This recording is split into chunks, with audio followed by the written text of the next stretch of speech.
Assalamualaikum warahmatullahi wabarakatuh.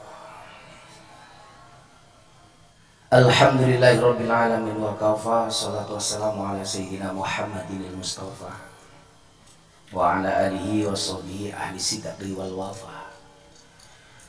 Rabbi shrah li sadri wa yassir li amri wahlul 'uqdatam min lisani yafqahu qawli, amma ba'du. Hadratul muhtaramin wal muhtaramat, berkhusus para ibu-ibu nyai yang tergabung dalam JP3M, yang mudah-mudahan berdoa saja, siapa tahu JP3M jadi underbor resmi Nahdlatul Ulama.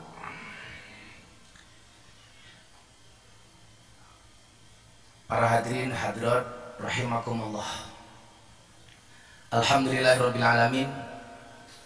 Pagi hari ini setelah 10 hari saya pergi dari pondok, baru tadi jam 8 landing.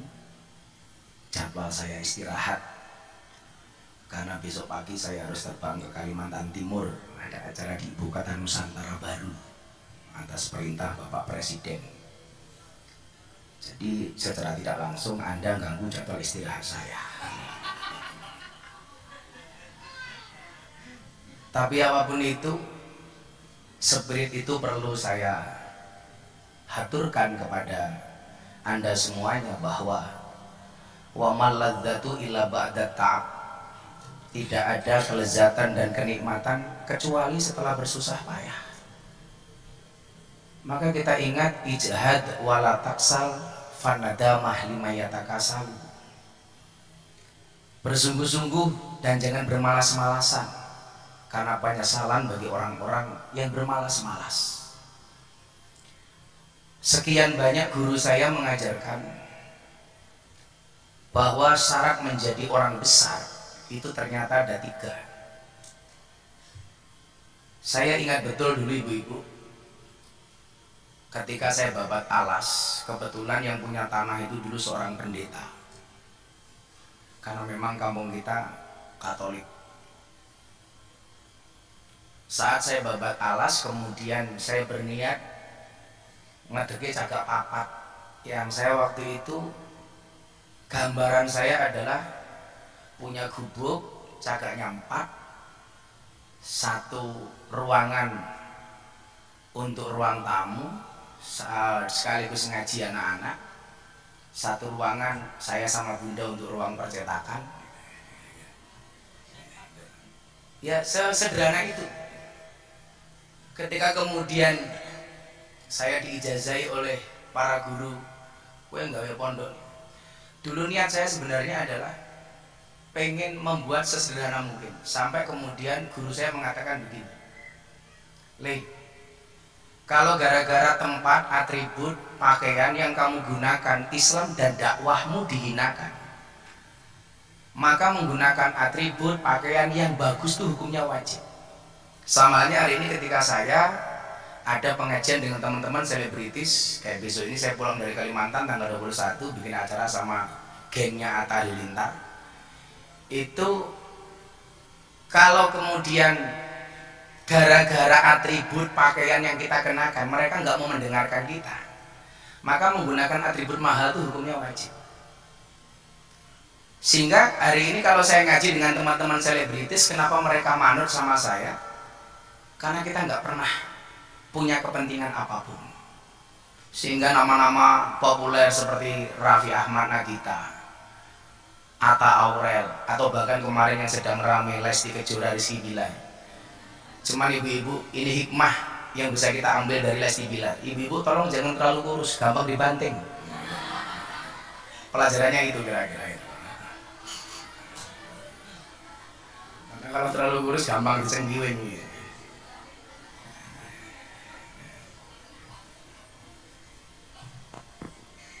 Nah, sehingga kemudian mindset saya waktu itu berubah,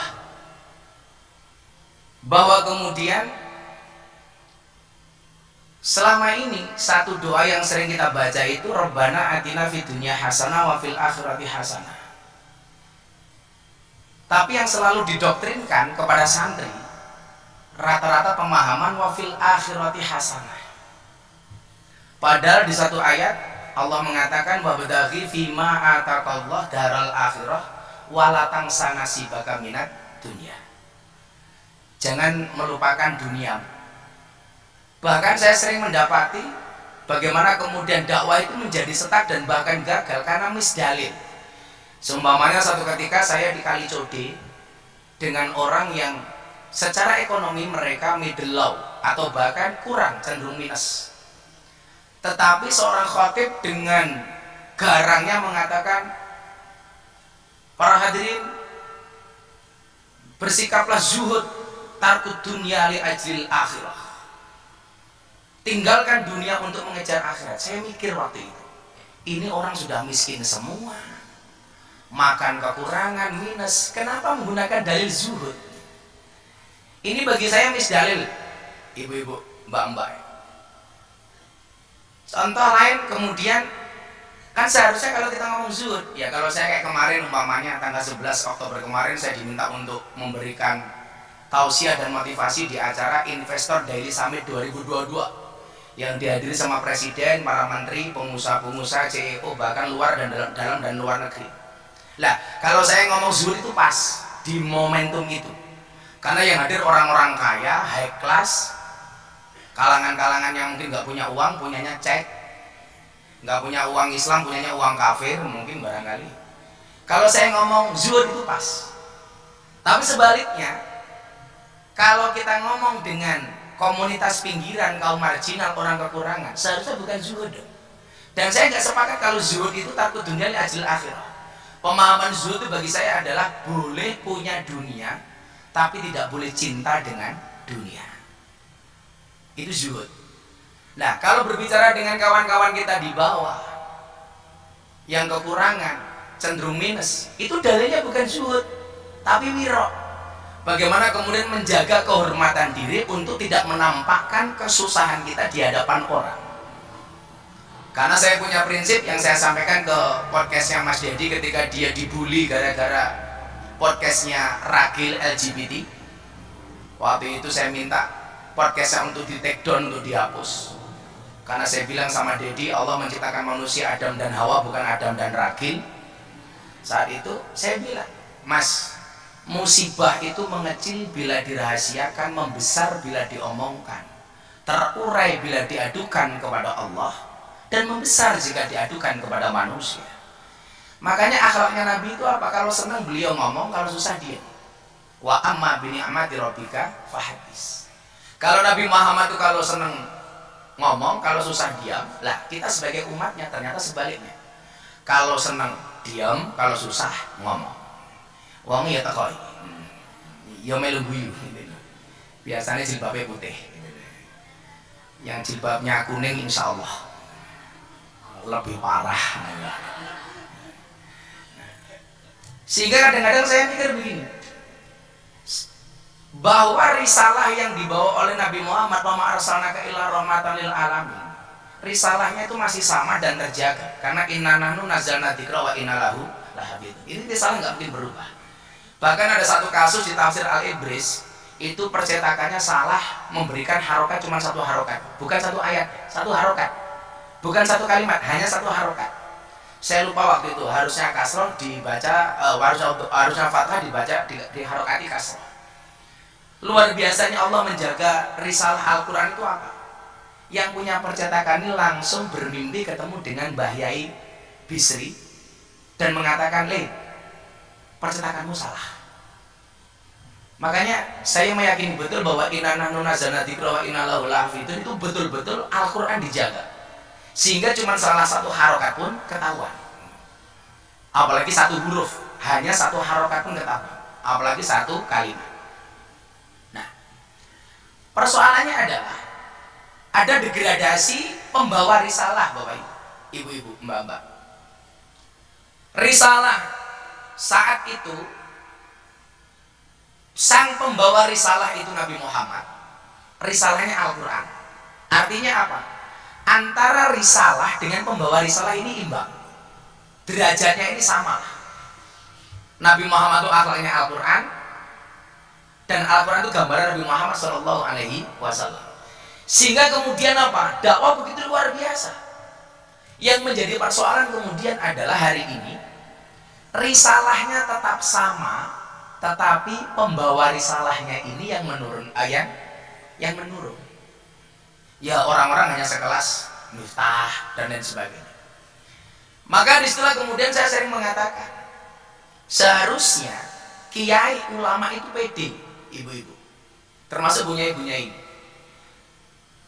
Apa yang saya maksud pede? Coba Anda lihat dokter. Dokter itu berani mendeklar dirinya spesialis apa?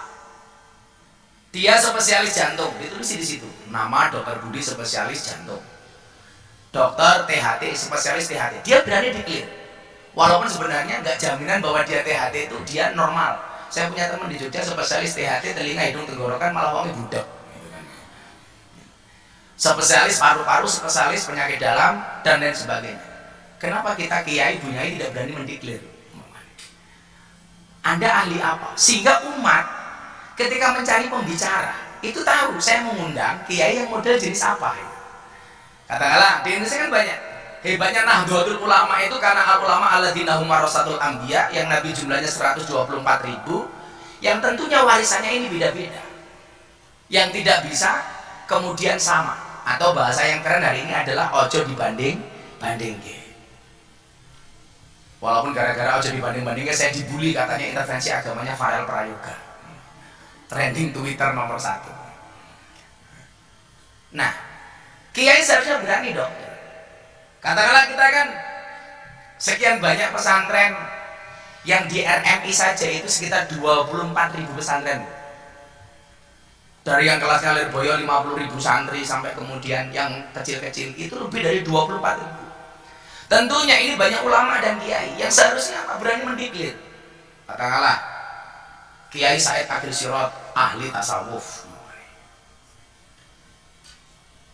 atau Habib Lutfi yang saya minta doa kepada ibu-ibu, beliau lagi gerah kakinya bengkak.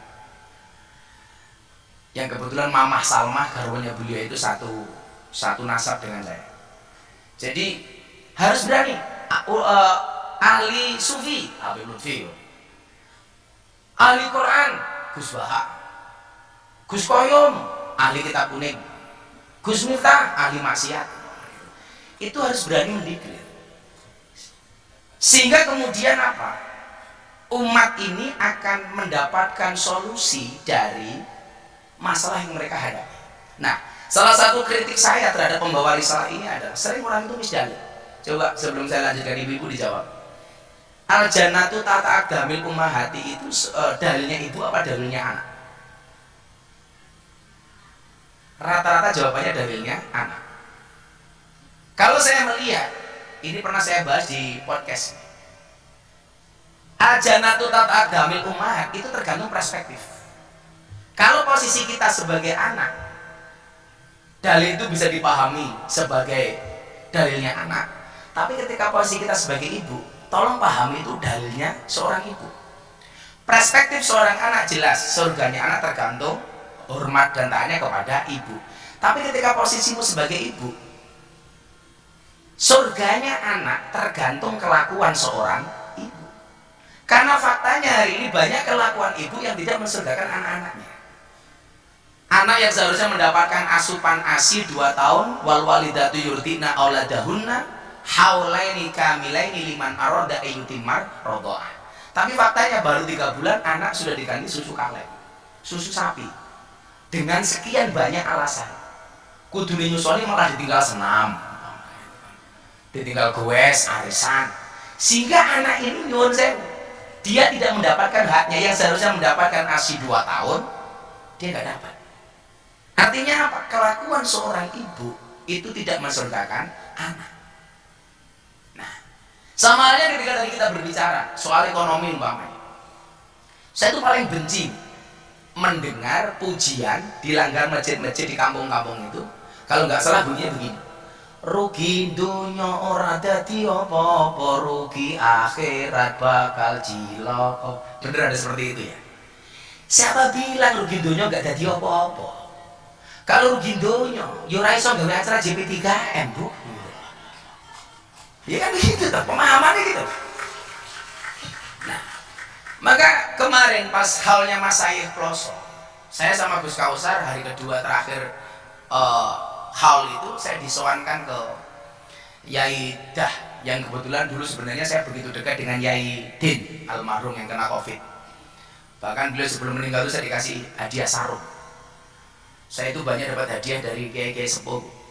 Mbah Maimun Zubair itu sebelum beliau berpulang, ada utusan santri ke sini, saya dikasih serban, sandal sama parfumnya Mbah Maimun. Mbah Yaidin saya dikasih sarung. Kalau dari Habib Lutfi udah banyak banget lah, dan lain-lain. Waktu itu kemudian begini, ada bahasan yang menarik antara saya Gus Kausar dengan Yai Dah, Gus Huda Jazuli. Gus Kausar bilang begini, Bah, kalau model kayak Gus Miftah ini piye, Pak?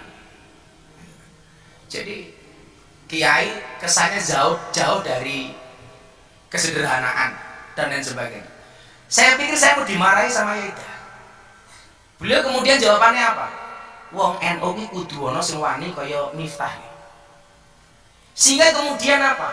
Ora kesane kiai NU ki mau melarat, terpinggirkan dan lain sebagainya. Bu, nyuwun sewu. Dulu pernah satu ketika, ini saya branding mahal tuh gara-gara ini. Saya diundang sama seorang pejabat ngaji sama dangdutan. Begitu tanda tangan kontrak, tanda tangan, saya melihat fakta yang menurut saya aneh.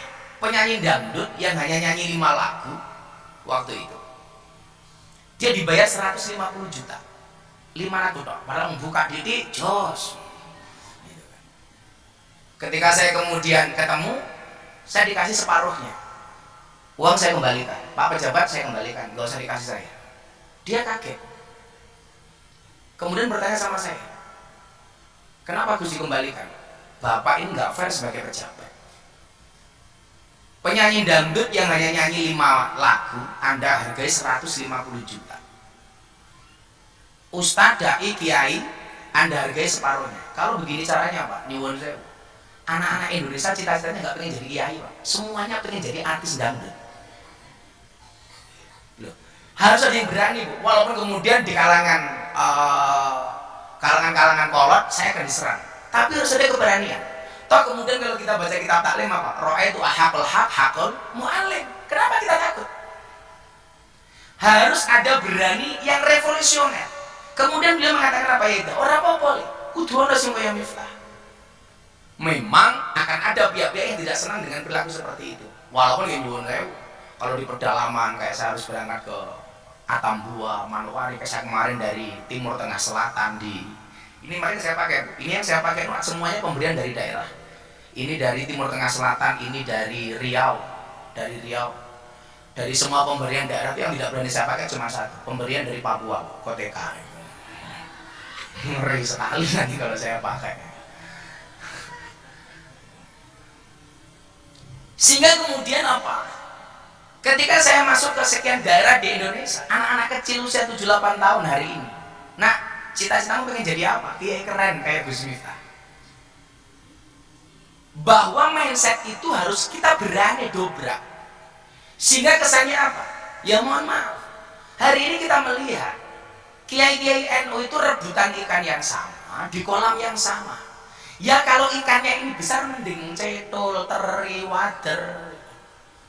Nggak ada yang berani kemudian membuat lompatan-lompatan. Padahal dalil yang paling masyhur, al-muhafadzatu 'alal qadimi sholih wal akhdhu bil jadidil aslah.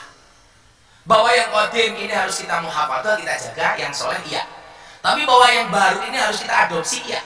Bahkan kalau saya matur sama Kiai Said, bukan lagi wal akhdhu bil jadidil aslah, tapi wal akhdhu bil ajdadil aslah.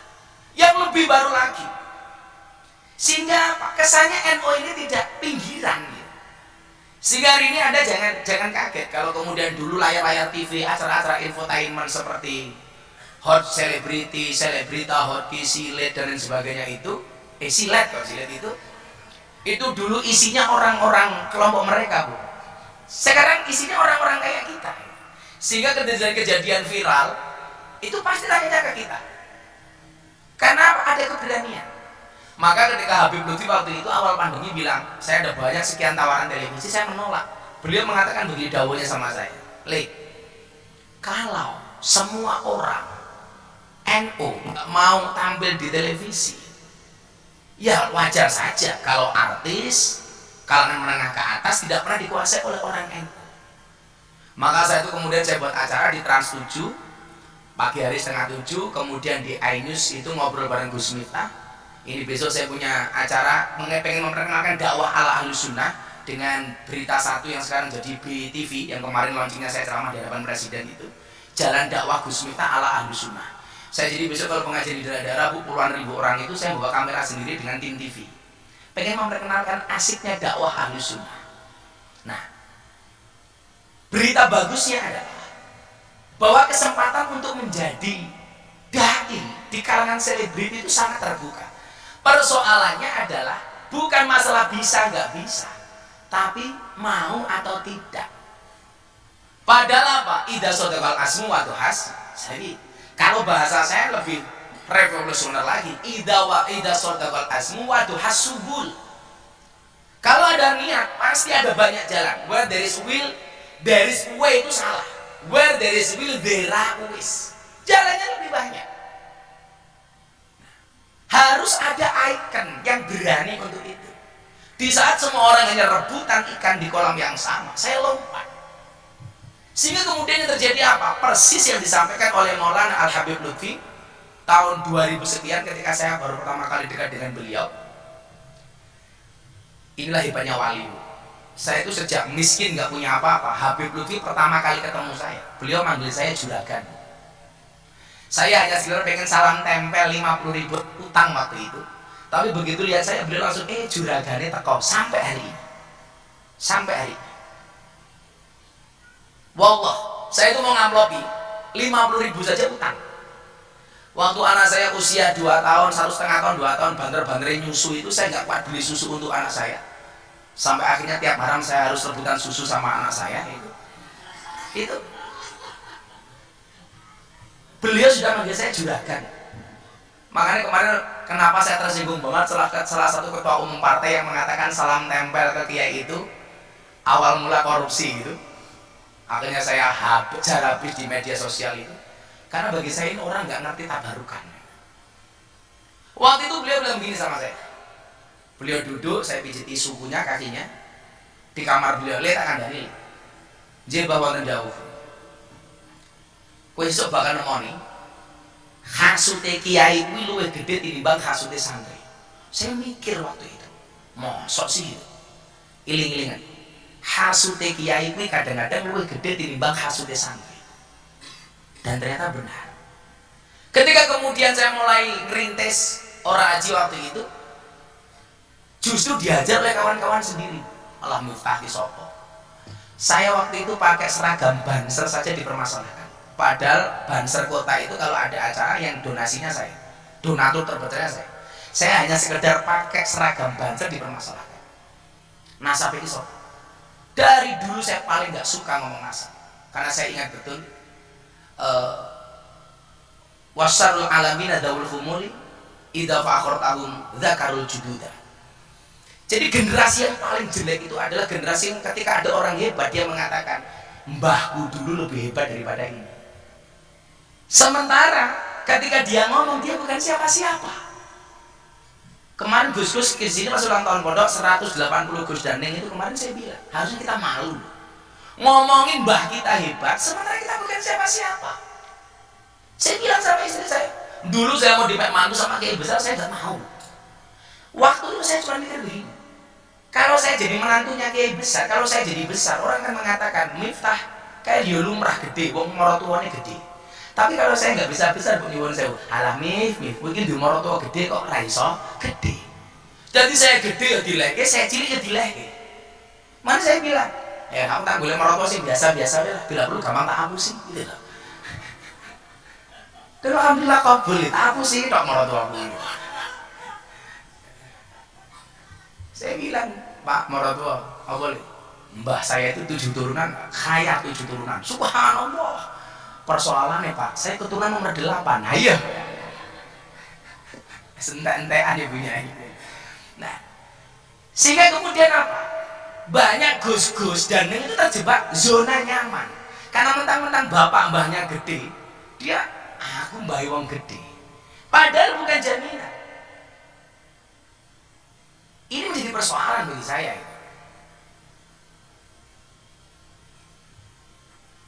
Maka kalau kita sering baca dalam hafalan anak-anak mahfudzah, laisal fata mayaqulu anada inal fata mayaqulu laisal fata mayaqulu kanabi inal fata mayaqulu anada, itu benar. Pemuda dia mengatakan ini loh saya, bukan ini loh bapak saya. Sehingga kemudian konflik-konflik di pesantren itu akan selalu muncul ketika hanya mengandalkan nama besar bapaknya. Hasut-hasut itu akan datang. Ketika saya pendatang baru masuk bikin kemudian merintis pesantren, Miftah itu so. Sehingga kemudian ada kiai dari Klaten, itu suriahnya Klaten, Kiai Mukhlis Hudaf, ketika pengajian di Jogja, Gus Miftah sama saya ini satu nasab beda nasib. Karena memang nasab tidak berbanding lurus dengan nasib, apalagi dengan nisab. Nasab, nasib, nisab. Sehingga kemudian Abah Lutfi bilang, "Le, sekali-kali gue perlu ngomong, mbahmu ini sapa?" Miftah Maulana Habibur Rahman, punya bapak Kiai Muhammad Muradi di Lampung, punya bapak Muhammad Usman, punya bapak Muhammad Boniran, punya bapak Kiai Jalal Iman, punya bapak Kiai Karyonawi, punya ibu namanya Nyai Madarum, punya bapak Kiai Ilyas, punya bapak Muhammad Besari Ponorogo, punya bapak Anom Besari makamnya di Caruban, punya bapak Abdullah Mursad di Kediri, punya bapak Pangeran Demang II, punya bapak Pangeran Demang I, punya bapak namanya Panembahan Wirasmoro, punya bapak namanya Susuhan Praworo, punya bapak namanya Raden Trenggono, punya bapak namanya Raden Patah, punya bapak namanya Prabu Brawijaya II. Wah, aku lah dulu apa lagi? Tapi persoalannya begini, kenapa saya malu mengatakan aku isin mbahku ini santrinya sapa? Dulu mbah saya itu bahasan besar itu santrinya siapa? Dari Yogyakarta yang lahir di Tegalrejo. Namanya siapa? Nama lahirnya adalah Ontowiryo. Nama komplitnya siapa? Kiai Haji Bendoro Raden Mas Abdul Hamid Ontowiryo Mustahar Heru Cokro Senopati ing Ngalogo Sayyidin Panotogomo Amirul Mukminin Khalifatullah Tanah Jawa Pahlawan Gua Selarong Pangeran Diponegoro. Itu santrinya mbah saya. Sementara santriku lonte, karena aku isin banget gitu. Jadi perbandingannya itu terlalu jauh gitu. Mbahku santrine Rojo gitu. Bahkan santrinya salah satunya ini Ronggo Warsito. Ronggo Warsito itu santrinya mbah saya di Ponorogo. Sehingga kemudian apa, ketika saya harus ngomong ke mbahku isin gitu. Mbahku sehebat itu, saya cuma seperti ini gitu. Makanya kemudian apa? Bahasa iling-ilingan hasute kiai gue gede sama hasute santri. Lah begitu saya lihat ternyata nyuwun sewu balik ke masalah ekonomi. Jadi terjadinya hasut itu bukan masalah beda pendapat, tapi karena beda pendapatan. Ini mumpung forum bunyai belum atur. Lah tahun 2021 ketika saya diundang ceramah peresmian gereja di Gereja Betel Indonesia Jakarta Utara waktu itu, diposting sama Mas Deddy Corbuzier, satu hari ditonton 7 juta kali, dikomentari 100.000 kali. Dia aja habis saya Miftah kafir, kalau itu saya nggak masalah, orang masalah Miftah kafir nggak masalah, sahadat lagi selesai. Karena alasan pengkafiran saya itu simpel banget, karena masuk tempat ibadah agama orang lain. Berarti ibu-ibu ini banyak yang kafir karena sering masuk buru-buru dan merambanan. Terus bayar di kafir-kafir kan gak asik. Satu malam saya dikirim dalil dari kita mau suka sama sahabat saya di Australia, Gus Nadir. Kebetulan saya baca salah. Jam 3 malam pakai kacamata mau sholat salah. Ketika mau saya hapus, Habib Lutfi sama guru saya dari Kendal, Allah yarham, Mbah Dimyati Rois, beliau mengatakan begini sama saya, "Lih, aja mau hapus Abah Lutfi. Ini salah bah. Oh, langsung menghapus, percaya aku. Wana dawuh. Pada akhirnya kamu akan tahu mana yang benar-benar sahabat, mana orang yang hari ini cuma punya kepentingan sama kamu." Ternyata benar. Yang betul-betul sahabat datang ke saya, memberikan semangat, support, ngasih petunjuk dan sebagainya. Makanya Ibnu Athaillah mengatakan apa? La tashab man la yunhiduka haluhu wa la yadulluka 'alallahi maqaluhu. Janganlah bersahabat dengan orang yang tindakannya tidak membuat kamu terminus dan perkataannya tidak mengingatkan kamu kepada Allah. Makanya ketika saya nasihati diri, saya bilang, gua datang ke lu bukan sebagai guru tapi sebagai sahabat. Sahabat itu seperti mata dan tangan. Mata menangis, tangan mengusap. Tangan terluka, mata menangis. Seorang sahabat yang bisa melihat tangisanmu itu lebih baik daripada 1000 orang teman yang hanya bisa melihat canda dan tawamu. Maka kemudian apa? Ketika kemudian betul-betul yang dikatakan sama Habib Lutfi itu terbukti, oh benar. Ketika saya dicaci maki seperti itu, malam lebaran lebaran pertama malam kedua, Mbah Dim itu dahulu Fatihah kirim ke saya 2 kali. Nanti Umi Dim nanti insya Allah tidak kesini habis asar atau siang ini Bu, kalau pengen tabarukan sama beliau. Kebetulan beliau itu masa idahnya berakhir, beliau nadar kalau saya masa idah berakhir, saya langsung ziarah ke makamnya Abah dan langsung tindak ke Jogja ini Gus Miftah. Ketika Gus Alam dan yang lain tanya, "Nopo Bu, kok kedateng ini Gus Miftah?" Awakmu kira ngerti to, Abah ki lak ya tresno banget karo Gus Miftah. Beliau itu meninggal malam Jumat jam 1.15 menit, jam 5 sore hari Kamis masih nonton YouTube saya. Janjian sama saya ketemu Jumat sorenya. Makanya saya menangis betul waktu itu, karena tanggal 10 itu saya dapat undangan dari Presiden di Jakarta. Maka malam itu saya menggali lubang untuk memakamkan beliau. Setiap hari beliau itu nonton YouTube, mesan YouTube saya. Bahkan beliau sakit, saya datang sama sanak sama bunda, sowan ke sana, alhamdulillah langsung sembuh. Sampai satu ketika Gus Alam tuh bedani Mbah Dim. Begitu mesan YouTube saya diganti channel YouTube-nya Gus Bahak. Mbah Dim ngendikan apa? Ojo. Lah kaya Gus Bahak aku wis iso, lak miso kaya Gus Miftah aku rung iso. Itu Mbah Dim. Nah, waktu itu Mbah Dim bilang saya apa? Qalilum minal yakin khairum min kasir minal ilmi wal amal. Miftah itu mungkin yang dimiliki sedikit gak alim, tapi maksimal. Sementara banyak di antara kita hari ini yang punyanya banyak tapi hasilnya nggak maksimal. Ini bahasa Mbah Dim. Kalau kemudian orang mengatakan Miftah itu gila, ya bisa jadi sing ditompa karo Gusti Allah ki sing cangkem edan. Makanya saya ingat betul itu. Kula dinya wong iki nggene dalil. Qalilun minal yakin khairum min katsirin minal ilmi wal amal. Sedikit tapi manfaat daripada banyak nggak manfaat. Lah problem kita di NU itu Bu, mohon maaf. Mencari orang alim itu sebenarnya banyak, NU gudangnya. Tapi hasilnya yang manfaat ini yang kemudian kira-kira yang kalamun lafdzun mufidun kastakim yang mufid kemudian istiqomah ini jarang. Sangat jarang. Kalau kemudian ketika saya ditanya, Gus kok kenapa harus seperti itu? Saya punya prinsip. Kulla syai'in idza kasura rahusa illal adabah. Segala sesuatu kalau jumlahnya banyak pasti murah, kecuali adab. Karena kalau adab semakin banyak semakin mahal. Tapi kalau barang semakin sedikit semakin mahal. Sesuatu itu kalau sedikit itu pasti mahal. Kenapa? Karena kalau barang sedikit itu langka. Kalau langka itu pasti antik. Kalau antik harganya mahal. Kiai itu banyak, tapi yang ngurusi londe itu kan jarang. Siapa? Gus Miftah. Maka Gus Miftah kiai. Kok kiai londe? Kiai mahal kok kiai londe. Baliknya ke mahal, jangan ke londe. Sehingga ibu-ibu, ini perlu saya sampaikan sebagai apa? Bahwa al-ummu madrasatul ula. Saya berharap banyak bahwa mendidik seorang laki-laki itu hanya mendidik seorang saja. Tapi ketika mendidik seorang perempuan, ini sama hanya mendidik sebuah generasi. Bagaimana kemudian ke depan Nahdlatul Ulama, warnanya seperti apa, kader yang lahir seperti apa. Wallah saya meyakini bukan sedikit banyak pengaruh dari seorang al-ummu sebagai madrasatul ula.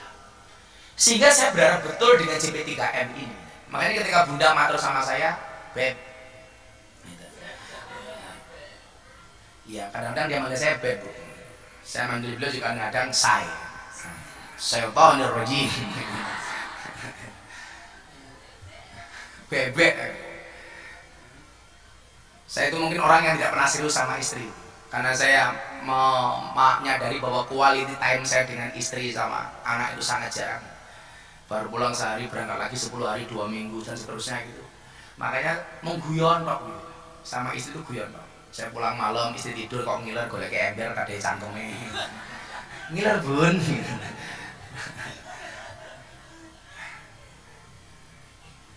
Kayak persiapan kayak gini kan saya nggak tahu sama sekali. Ya istri itu aja.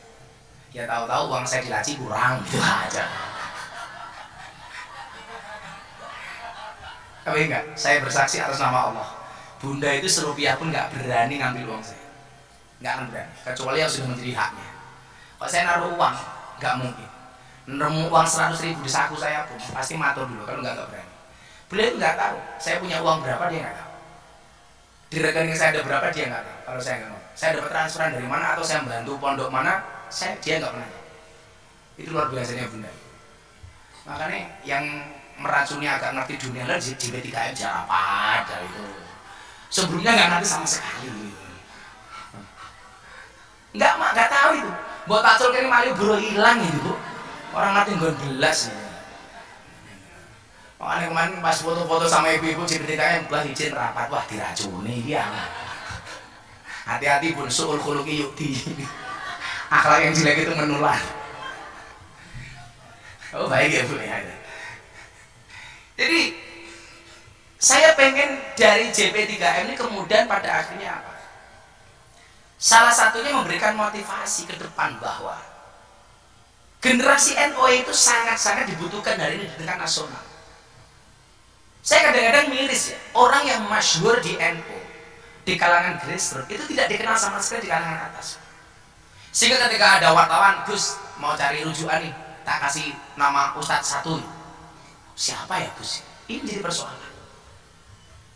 Bagi saya hari ini adalah perangnya adalah perang medsos.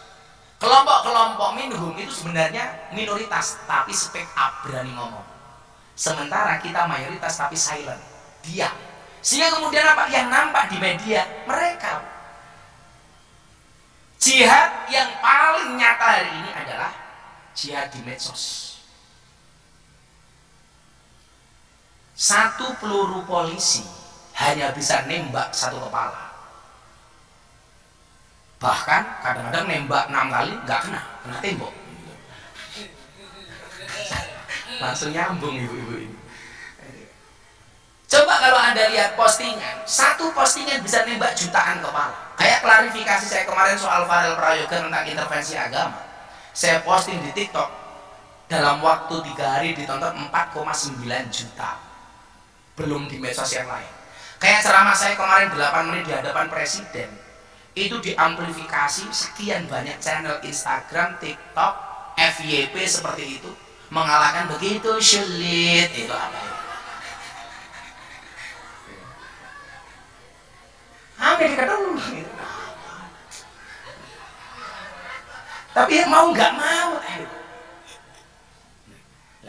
Lah gimana Gus kalau punya sebuah kan nggak punya medsos? Justru ini tugas yang muda-muda.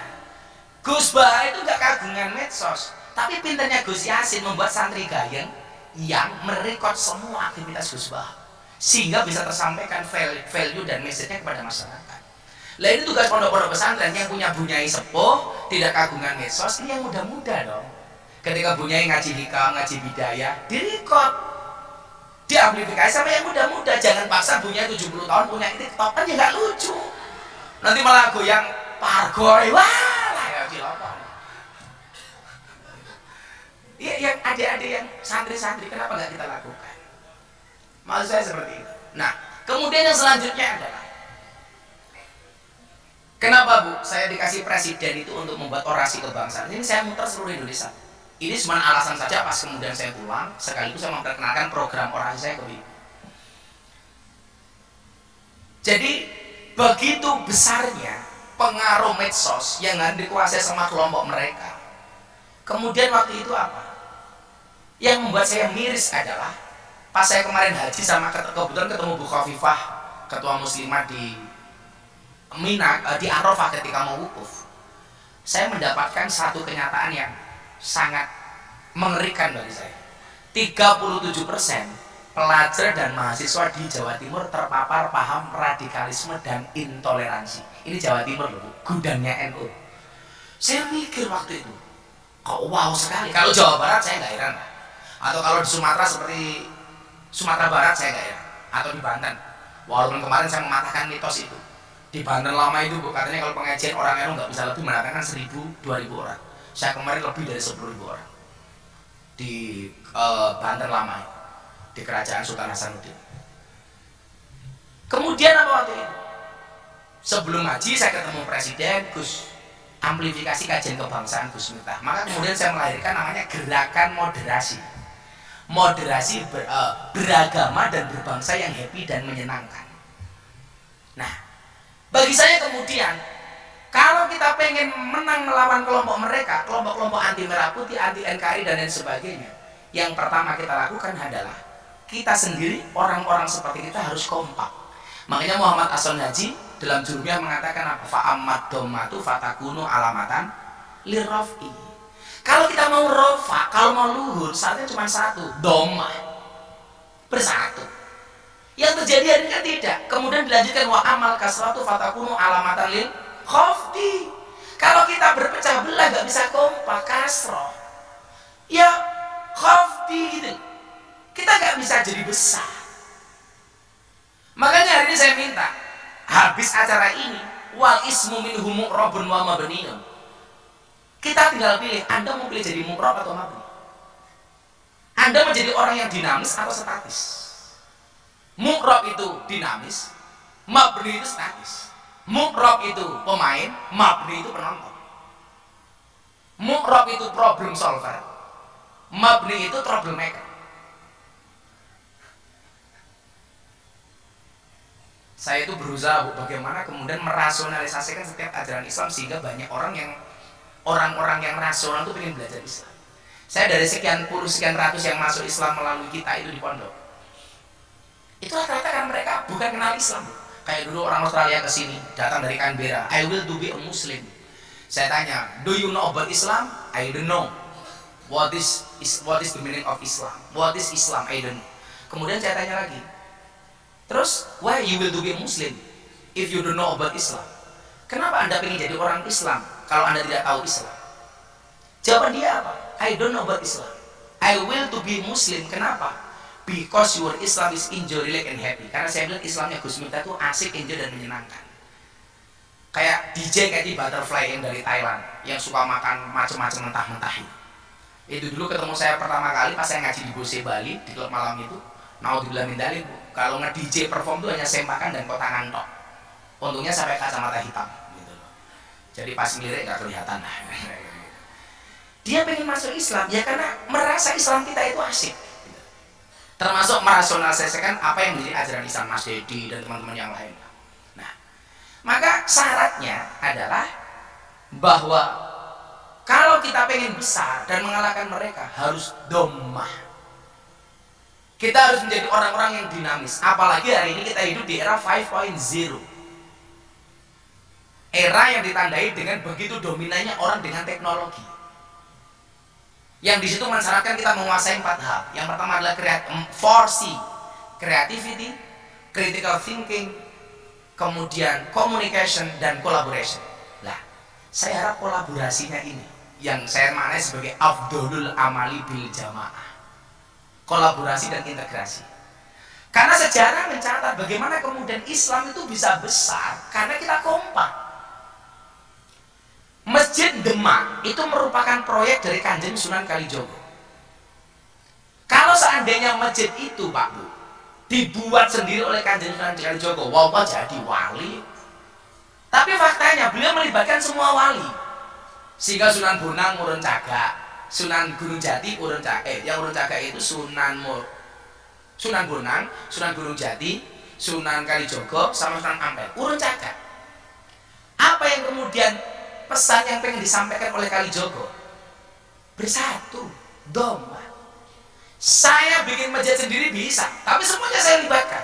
Makanya saya bilang sama Kiai Said, besok pas malam akad pahing tanggal 22 Kiai Said berkenan rawuh, Pak Pernah tidak bersih. Saya bilang, wali itu yang terkenal saktinya, terkenal hebatnya, terkenal alimnya, apa-apa bareng. Lah kita sekarang yang saktinya diragukan, alimnya diragukan, hebatnya diragukan, apa-apa sendiri. Semua orang dianggap kompetitor gitu. Makanya ibu-ibu kalau bernaung di bawah JP3M yo, ayo yang bener-bener domah. benar-benar bersatu. Kita tunjukkan kepada yang lain bahwa kita mampu untuk itu. Maka saya bilang apa Bu? Sehebat-hebatnya Superman itu kalah sama super team. Superman itu kan goblok, badannya besar, bajunya es, kan goblok. Lebih goblok lagi pakai sempak di luar, kan goblok itu. Yang paling goblok lagi siapa? Kita. Tahu orang goblok kenapa ditonton gitu. Contoh fakta konkret lagi, kenapa kita harus doma? Kenapa harus doma? Ibu, adik-adik, mbak-mbak ingat nggak kasus Masjidil Haram kebanjiran? Hajar Aswad lepas dari Ka'bah, sehingga kemudian para kabilah itu kan berebut untuk memasangkan Hajar Aswad ke tempatnya, bahkan hampir saling bunuh saat itu. Kemudian disepakati ada konsensus di antara para kabilah. Apa kesepakatannya? Yang masuk pertama kali ke dalam masjid, dia yang berhak untuk memasangkan Hajar Aswad. Dan ternyata atas takdir Allah yang masuk pertama kali siapa? Muhammad muda. Apa yang dilakukan oleh Nabi Muhammad waktu itu? Beliau tidak egois dengan memasang Hajar Aswad sendiri, tapi serban beliau dibuka, kemudian Hajar Aswad ditaruh di tengahnya. Para pemimpin kabilah diminta untuk memegang ujung-ujung serban itu, dibawa mendekat ke Ka'bah. Begitu dekat baru Nabi Muhammad memindahkannya, memasangkannya. Ini yang disampaikan sama Nabi apa? Persatuan. Lah, saya itu kadang-kadang heran. Saya diminta, Gus, selebriti tolong kamu ajak ngaji. Saya dekati Raffi Ahmad. Waktu itu saya jadi bintang iklan kopi waktu itu sama Raffi sama Nagita. Begitu saya dekat dengan Raffi, orang bilang apa? Miftah sok ngartis. Begitu saya lepas, Raffi Ahmad digandeng sama Khalid Basalamah. Bingung, lu Gus, kok Khalid Basalamah? Yo matamu ku ya, kemarin saya gandeng, saya dikatakan sok ngartis. Begitu saya lepas digandeng sama orang, kita bingung gitu. Kenapa Bu? Nggak bisa kompak. Bu, ya biasa aja lah. Kan saya bilang, kita nggak usah ngiri dengan orang. Kita itu hidup di atas bumi yang sama, tapi di atas takdir yang berbeda. Wow. Saya ulang ya, kita hidup di atas bumi yang sama, tapi di atas takdir yang berbeda.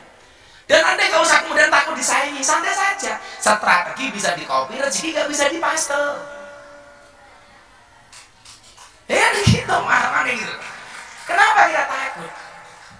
Makanya saya bilang sama Kiai Said, egoisnya orang-orang NU yang terkenal itu nggak mau ngajak orang lain supaya jadi ikut terkenal. Dipek sendiri. Oh saya tidak Bu.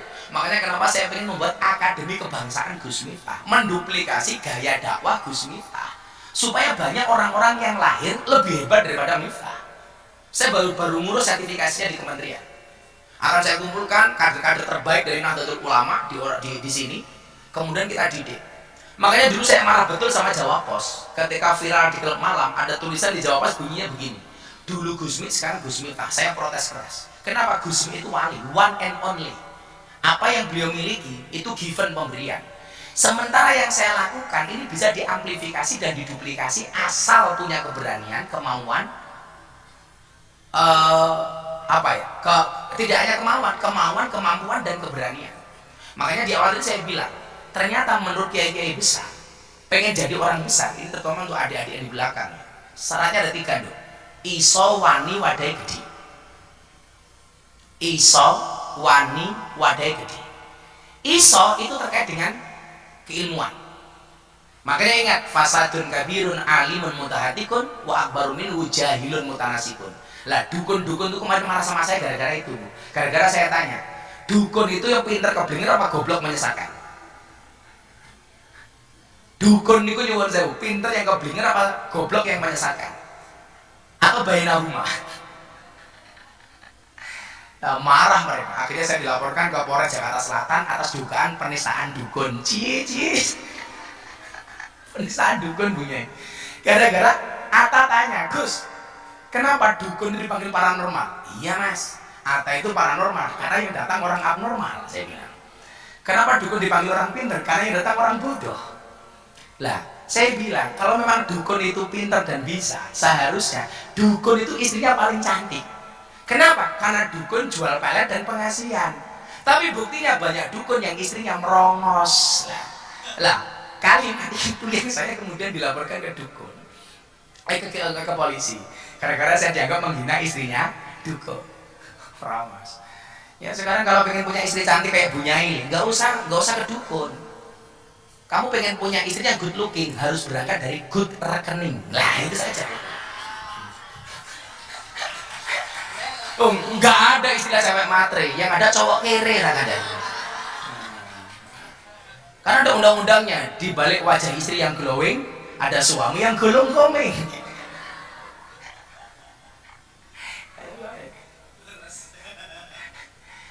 Jadi yang pertama ini supaya kemudian tidak menjadi fasadun kabirun alimun mutahatikun atau jarun mutanasikun. Ini kan solusinya cuma dua sebenarnya. Alimun amilun atau jahilun mutalimun. Kan solusinya itu punya.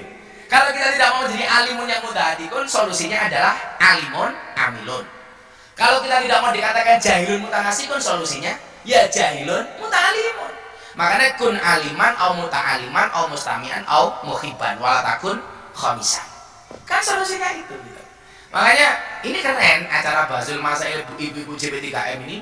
Coba nanti Anda create yang bagus. Saya dikasih hasil akhirnya, nggak usah terlalu panjang, akan saya amplifikasi ke media. Satu-satunya pertemuan Gus di Indonesia yang kemudian rame di media kemarin yang di sini, forum Gus Discussion itu. Ya, karena saya jual itu. Artinya saya tawarkan, saya sampaikan bahwa ini hasil saya dan kawan-kawan. Gitu. Kalau sing ngedol Mbak Petra ya payu gitu. Kalau sing ngedol aku ya payu. Jadi sehingga kemudian apa? Jangan sampai hasil yang kita dapatkan hanya kita konsumsi sendiri. Bahwa ini harus menjadi konsumsi publik yang dihasilkan oleh JP3M. Tentunya dengan isu-isu kekinian yang ada. Perlu kita amplifikasi ke media. Sehingga saya meyakini dengan banyaknya bertemu seperti ini, insya Allah ini menandakan ibu-ibunya kompak. Amin. Entah kompak karena seragamnya sama apa saya. Iso nomor satu. Kemudian yang kedua, wani. Banyak kader NU itu yang sebenarnya bisa tapi nggak punya keberanian, nggak punya jalan. Makanya ini harus kita kasih jalan. Harus ada muncul keberanian. Ambil di media. Karena saya ngobrol sama Gus Kosar. Iya Gus, sang ngalim-ngalim awake dhewe begitu ngarep kamera hilang. Kan kadang-kadang gitu bu faktanya itu. Nyuwun saya mau ngomong ya adalah hilang otaknya itu. Kalau kayak beda sih. Sak pinter-pintere kayak digetak bojone goblok mendadak kuwi ya. Itu fakta. Arep makat ngaji wis diperenguti silang gitu nih. Arep ngomong apa gitu. Makanya Bu Nyai tolonglah kalau Pak Kiai mau berangkat senyumlah. Saya tidak ngandani istri saya kok gitu. Kalau nyindir saja sih. Lenan masa pinter-pinter kiai goblok digetak ya goblok mendadak. Kiai iki lak ning panggung kaya macan, mulai ya kaya kucing. Tak ning jaba kaya elang, ning omah ya empret. Orang curhat, aku ngandani Bu Nyai gitu kan. Sallallahu alaihi Nabi Muhammad. Karena memang perempuan itu karakternya satu. Kalau disakiti nggak pernah lupa, kalau menyakiti nggak pernah ingat. Itu.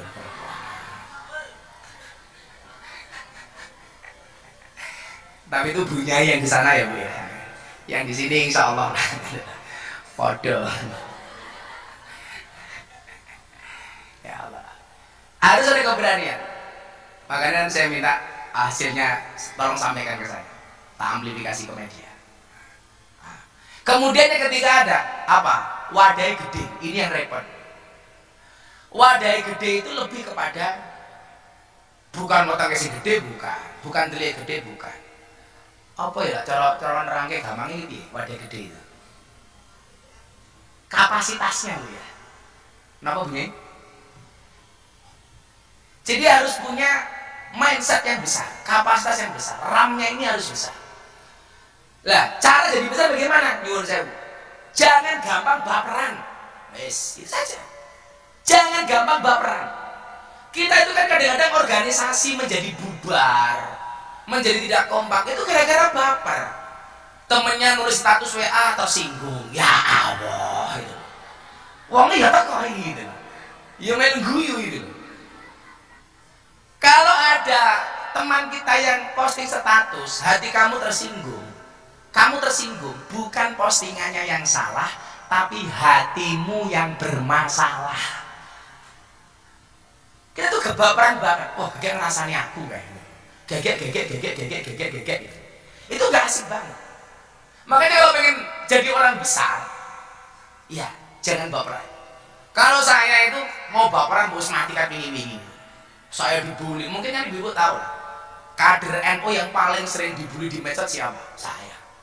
2018 viral di klub malam dibully. 2019 viral lagi dari Corbuzier masuk Islam. Alhamdulillah nggak begitu dibully. 2021 ceramah di gereja dibully, nggak bisa-bisa. 2022 viral wayang. Wayangnya di sini sama oleh bahasa lama itu. Dibully lagi. Kemudian viral lagi tentang rendang, sejak kapan rendang punya agama, dibully. Kemarin soal Farel Prayoga dibully semacam-macam. Karena memang ini nyuwun saya, kalau orang kemarin dijawab sama Gus Alam sama Gus Kausar, orang mengatakan Miftah cuma menang viral. Kalau kamu bilang viral itu cuma menang, mbok kamu melu viral. Wong nyatanya raimu ya reso viral kok dadakno itu. Nah, loh, bener gak? Loh. Kalau orang mengatakan halah hanya menang viral, mbok kamu ikut-ikutan viral. Nyatakan aku nggak pengen viral. Kalau nggak pengen viral mau posting cie gitu. Anda posting kan karena pengen viral, dadakno aneh-aneh bae gitu. Jadi itu tadi bukan karena beda pendapat, beda pendapatan lah. Makanya hari ini acara ini terselenggara di Oraji karena bagi-bagi pendapatan, gitu saja kira-kira. Jadi iso wani wadae jadi. Tadi katanya ada beberapa pertanyaan yang ditulis sini, yang tak pilih pertanyaannya tak kasih uang 300.000 sama kaos. Wah, sini. Sudah siang. Saya juga mau ngantuk soalnya. Mana pertanyaan-pertanyaan tulis? Tak pilihnya sih paling gampang. Itu ya, jangan dianggap sebagai tausiah, motivasi saja. Motivasi bukan dari orang yang alim, tapi orang yang lebih terkenal dibandingkan Anda, gitu kira-kira. Ya. Kalau lebih alim salah, tapi kalau terkenal itu fakta. Ya minimal follower saya lebih banyak lah. Coba kita lihat Bu, kalau Anda 10 tokoh yang dianggap paling terkenal di TikTok yang merah putih. Yang merah putih, kita lihat. Supaya ini adik-adik juga semangat untuk apa yang saya lakukan, supaya Anda bisa lakukan juga. Kalau dulu zaman almarhum Kiai Haji Jalil MZ mengatakan dai sejuta umat, itu tolak ukurnya apa bunyi? Nggak ada, cuma pengajian jamaahnya banyak gitu. Kalau sekarang Anda nggak bisa ngaku sejuta umat, tapi nggak ada tolak ukurnya dari medsos, itu nggak ada. Ini survei tokoh yang paling populer di TikTok bulan Maret by hashtag number, dan ini sekarang sudah naiknya luar biasa Bang. Nomor 10 ada Tagar Caimin, Muhaimin Iskandar 4,2 juta, Tagar Erlangga Hartarto 31 juta nomor 9, nomor 8 Prabowo Subianto 105 juta Tagar, nomor 7 Sandiaga Uno 123 juta Tagar, nomor 6 Ridwan Kamil 184 juta Tagar, nomor 5 Puan Maharani 212 juta Tagar, nomor 4 Erick Thohir 244 juta Tagar, nomor 3 Anies Baswedan 331 Tagar, nomor 2 479 juta Tagar Gus Miftah. Tagar. Ini Maret Bu, ini Maret, sekarang Oktober. Tagar Gus Miftah yang paling tinggi sudah berapa Bu? 1 miliar tagar. Bukan 1 M, tapi 1 billion. Ya kan? Ini baru Maret ke Oktober. Kemudian ada survei di Poltreking sama Carta Politika, Ustadz paling berpengaruh di Indonesia. Nomor 1 di media sosial yang paling dianggap paling berpengaruh Ustadz Abdul Somad. Nomor 2 Gus Miftah. Bagi saya bukan masalah Miftahnya, bahwa ternyata NU itu juga bisa itu. Dulu 10 besar isinya hampir kelompok mereka semua. Anda jangan mengatakan Miftah sombong. Aku sombong ning awakmu, untungnya apa? Aku sombong sing ngetoke duit ya aku, sing sombong yang ngetoke duit ya aku kok itu. Untuk apa aku sombong gitu loh. Enggak ada faedahnya. Tapi bahwa kemudian ini bisa menjadi salah satu basul masa kebunyai-bunyai bahwa hari ini banyak pesantren yang masih melarang santrinya untuk masalah HP namanya medsos. Sementara dakwah kita kalah di medsos. Lah ini solusinya bagaimana? Kayak saya di Lirboyo saya matur, bisa nggak kemudian di Jombang di Tebuireng saya matur, bisa nggak kemudian ini santri ini diajarkan medsos umpamanya, supaya kita tidak kalah di medsos. Kira-kira begitu. Jadi di Jawa Timur itu yang survei yang saya bahas dengan Gus Rizal Gus Kausa, 37% mahasiswa dan pelajar terpapar radikalisme dan intoleransi, Bu. Ternyata mereka terpaparnya dari mana, Bu? Dari media sosial. Dari media sosial. Makanya itu, kalau follow, mbok tolonglah kiai-kiai Ahlussunnah itu di follow. Saya bayangkan begini, Bu ya. Sekarang kan orang-orang itu hidup dari YouTube, AdSense. Karena followernya, subscribernya banyak, viewernya bagus, iklan masuk. Kalau dari AdSense nggak banyak lah. Sehebat-hebatnya Mas Dedi itu katakanlah satu postingan 1 juta viewers itu uangnya sama dengan $500, sekitar 7 juta. Artinya kalau kamu punya postingan ditonton 1 juta orang viewers, itu hanya uangnya 7 juta. Yang banyak itu bukan dari situ loh. Dari mana? Dari iklan. Kayak jenengan lihat podcastnya Mas Dedi ketika saya di sana itu banyak template atau kemudian taruh satu produk. Itu AdSense-nya 1 juta cuman 7 juta rupiah, tapi dia naruh barang bisa 25 juta. Satu barang. Apalagi nama-nama template itu. Jadi satu kali posting Mas Dedi itu bisa menghadirkan ratusan juta, itu bukan dari AdSense, tapi dari iklan. Nah saya bayangkan begini, survei LSI tahun 2000 warga NU itu jumlahnya 49,8% dari total muslim di Indonesia. 270 juta, 85%-nya itu muslim. Berarti sekitar katakanlah 250 juta lah. 49%-nya itu NU. Berarti orang itu sekitar 120 juta. Coba Anda bayangkan, kalau 120 juta itu separuhnya saja subscribe channelnya NU. Coba Anda bayangkan, berarti 60 juta subscriber. Kalau sekali posting ditonton gak usah sebanyak 10% saja, 6 juta viewers. Coba betapa dahsyatnya channel kita. Tapi faktanya enggak. Di kelompok sebelah, Bu, nyuwun sewu, ada bahasa begini, sedekah subscriber. Jadi kalau gabung dengan ustadz yang lain, ayo channel itu di follow, channel itu di subscribe, channel itu di subscribe. Kalau kita enggak, Bu, malah kadang-kadang justru mematikan. Loh, gimana? Yang salah itu siapa? Guru TK. Gara-gara masuk TK diajari lagu judulnya Balonku ada 5 rupa-rupa warnanya, hijau, kuning, kelabu, merah muda, dan biru. Meletus balon hijau dor. Pertanyaan saya, kenapa yang meletus balon hijau? Padahal hijau itu warnanya NU. Makanya orang NU suruh akur itu susah. Kenapa? Karena balon nih bledos. Kok geting aku gitu. Sing satset Mas gitu. Untuk NU gitu. 49%. Muhammadiyah itu jumlahnya hanya 4,8%. Tapi secara ekonomi mereka jauh lebih hebat dibandingkan kita. Kita harus mengaku itu. Kenapa? Salah satunya karena kita nggak bisa akur. Makanya ketika saya guyon sama Hotman Paris sama Pak Kiai saya bilang itulah bedanya pengacara sama Kiai. Pak Kiai saya tanya, apa Gus bedanya? Kalau pengacara masalah jadi duit, kalau Kiai duit jadi masalah. Problemnya selalu saja seperti itu. Makanya Dok, kalau kamu bermedsos, satu, ikuti follower ustadz-ustadz yang merah putih. Itu sesederhana itu saja nih. Tularkan tuh pada teman-teman kamu. Sehingga kemudian apa? Wawasan kebangsaannya itu terjaga.